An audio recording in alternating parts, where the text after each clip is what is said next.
Los Angeles, the city of angels, a sprawling metropolis of dreams and ambition. But beneath the surface of Hollywood glamour lies a darker, more shadowy underbelly. And in the heart of this city's Skid Row stands a building that has become a monument to that darkness, the Cecil Hotel. It is here, within these unassuming walls, that the 21st century's most haunting and perplexing mystery unfolded. This is the story of Elisa Lam. Elisa Lam was born on April 30th, 1991 in Vancouver, Canada. To her family, immigrants from Hong Kong, she was a bright and ambitious young woman. A student at the University of British Columbia, she was described by friends as outgoing, personable, and someone who loved to share her adventures online. But like many, Elisa carried a hidden struggle. She was diagnosed with bipolar disorder, a condition she managed with medication. In late January of 2013, seeking a break from the gray Vancouver winter, Elisa set off on a solo trip to the sunny coasts of California. Her final destination was to be Santa Cruz, but her journey would tragically end in Los Angeles. On January 26, 2013, Elisa checked into the Cecil Hotel. On the surface, it was a cheap, no-frills place to stay. But the Cecil was no ordinary hotel. Opened in 1927, its 600 rooms had borne witness to decades of suicide, murder, and despair.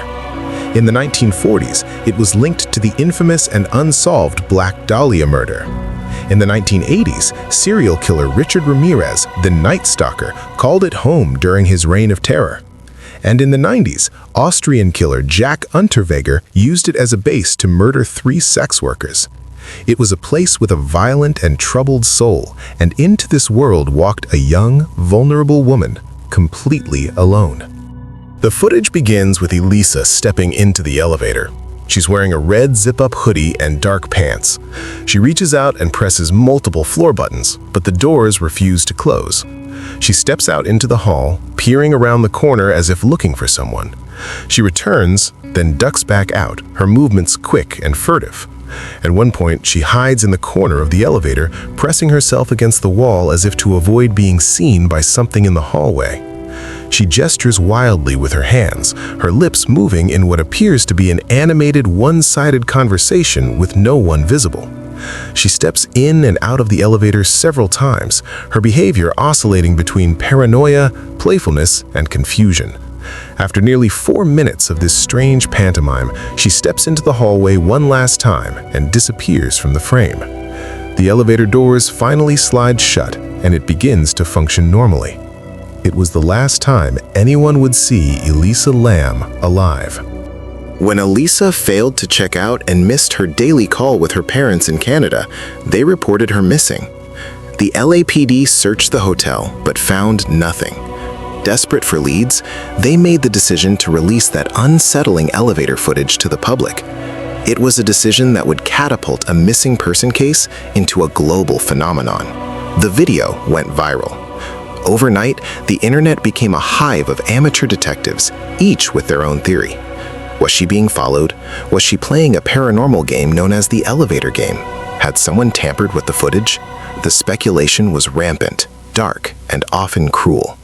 But for nearly 3 more weeks, Elisa's location remained a complete mystery. Then, on February 19, 2013, the mystery took its final, horrific turn.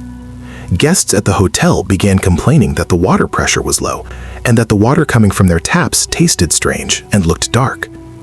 A maintenance worker went to the roof to investigate the 4 large water tanks that supplied the hotel. When he opened the hatch of one tank, he was met with a sight that would haunt him forever. Inside, submerged in the cold, dark water, was the naked and decomposing body of Elisa Lam. The discovery sent shockwaves through the city. The entire hotel was sealed off. The water supply was deemed a biohazard. And the question on everyone's mind was simple.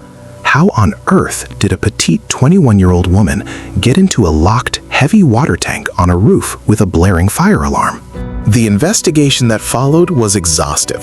The initial findings only deepened the enigma. The autopsy showed no signs of physical trauma, no evidence of a struggle, and no indication of sexual assault. Toxicology reports came back clean for alcohol and all illegal drugs. So if it wasn't murder, how did she get there? The police re-examined the roof.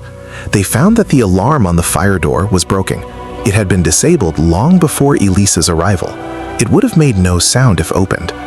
And crucially, contrary to initial reports, the heavy hatch to the water tank was found open. She wouldn't have needed supernatural strength or help from anyone else to get inside. The final piece of the puzzle lay not in the hotel, but in Elisa's own mind. The toxicology report did reveal the presence of the medication she was prescribed for her bipolar disorder. However, the levels found were low, suggesting she had been underdosing or not taking her medication regularly in the days leading up to her death. To understand what that means, we must look at the testimony of others who have walked a similar path. One woman, who was on the exact same medication as Elisa, described the horror of withdrawal. She spoke of electric shocks going through her brain, of not being able to think clearly, of a mind so foggy that life felt like a terrifying dream. This was a state of withdrawal combined with the potential onset of a manic episode, a state of psychosis where paranoia and delusions take hold. The official conclusion, delivered by the Los Angeles County Coroner in June 2013, was that Elisa Lam's death was a tragic accident.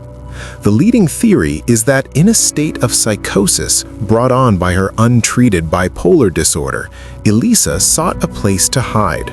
The broken fire door led her to the roof. The open water tank may have looked like a safe, quiet refuge. It's theorized that she may have removed her heavy, waterlogged clothing to climb in, or that it was removed by the force of the water. Once inside, however, the walls of the tank were too high and slippery to escape. Trapped and alone, she drowned. It was a death not caused by a killer, but by the cruel and merciless chemistry of her own mind. The story of Elisa Lam has been dissected, theorized, and fictionalized 1,000 times over. It's been the subject of countless Reddit threads, YouTube videos, and even a Netflix documentary. The internet turned her into a meme, a ghost story, a piece of modern folklore. But it's crucial to remember that behind the grainy footage and the conspiracy theories, there was a person, a daughter, a friend, a 21-year-old girl whose life was just beginning. Elisa's parents filed a wrongful death lawsuit against the hotel, which was later dismissed. The Cecil Hotel, unable to escape its macabre history, has since been sold and converted into affordable housing, but the memory of what happened there, and to Elisa Lam, refuses to fade. It remains a chilling reminder of the darkness that can lurk in unexpected places, the fragility of the human mind, and the profound tragedy that occurs when the two collide. For Elisa Lam, the search for answers is over. But for those of us left with the questions, her story will forever serve as a haunting echo from the depths of a dark, silent tank high above the streets of Los Angeles.